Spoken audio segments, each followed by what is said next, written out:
धेरैजनाले हामीलाई चाहिँ धेरै क्वेसन गरिरहनु भएको छ कि जागिरखोज.com मा चाहिँ कमिसन लाग्छ कि लाग्दैन, हजुरहरूले कमिसन लाग्दैन, जागिर लगाए बापत कुनै पनि शुल्क लाग्दैन भनेर पोस्ट हालिरहनु भएको हुन्छ। यो चाहिँ रियल हो कि होइन भनेर चाहिँ सोधिरहनु भएको हुन्छ। त्यो चाहिँ वास्तवमा हो कि होइन भनेर चाहिँ हामी एकजना म्यामसँग यहाँ कुरा गर्न चाहँदैछौँ। नमस्ते म्याम। म्याम चाहिँ थोरै बिजी हुनुहुन्छ। हजुर हजुर नमस्ते। सरी म्याम, थोरै हजुरलाई डिस्टर्ब गरेँ। यहाँ चाहिँ धेरैजनाले चाहिँ हामीलाई सोधिरहनु भएको हुन्छ जागिर लगाए बापत कमिसन लाग्छ कि लाग्दैन, यो फेक हो कि रियल हो कि भनेर धेरै क्वेसन गरिरहनु भएको हुन्छ।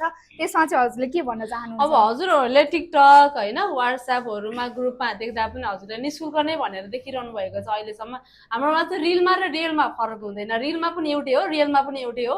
हजुरहरूलाई विश्वास लाग्दैन भने अफिस भिजिट गर्न सक्नुहुन्छ।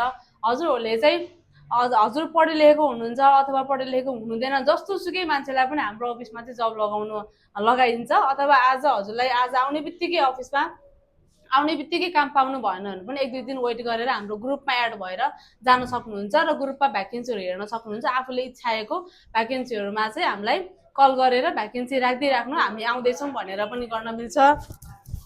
त्यसरी हजुरहरूले यता एप्लाई गर्ने हो। हाम्रोमा चाहिँ जागिर लगाएको कुनै पनि कमिसन लाग्दैन र फर्म चार्ज पनि लाग्दैन। हजुरहरूले काम गर्नुभयो भने पनि 1 महिनाको स्यालेरी हजुरले फुल पेमेन्ट पाउनुहुन्छ। कुनै पनि त्यो काट्ने पर्सनको आधारमा काट्ने त्यस्तो हुँदैन है। ढुक्क भएर आउनु होला। हस्, धन्यवाद म्याम। हस् वेलकम। नमस्ते म्याम। हजुर नमस्ते। यहाँ चाहिँ हजुरहरूले यहाँ जबको लागि आइरहनु भएको छ, उहाँहरूसँग केही पैसा चाहिँ लिनु भएको छ कि छैन?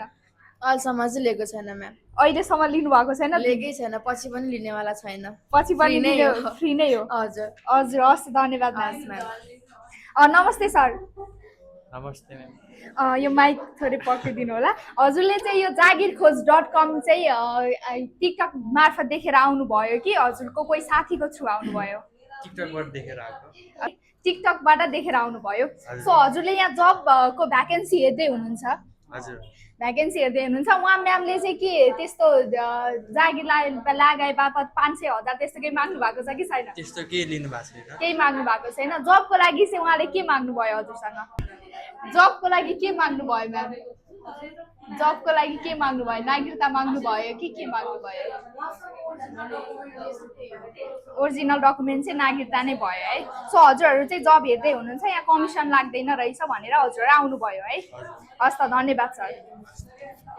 सो यसै गरी हामी अर्को म्यामसँग चाहिँ कुरा गर्न गइरहेका छौँ। हजुर चाहिँ यहाँ जबको लागि आउनुभयो? हजुर जबको लागि आएको। यहाँ चाहिँ हजुरले के टिकटक मार्फत देखेर यहाँ आउनुभयो कि हजुरले कोही होइन टिकटक मार्फतबाटै हो? टिकटक नै देखेर आउनुभयो है। यहाँ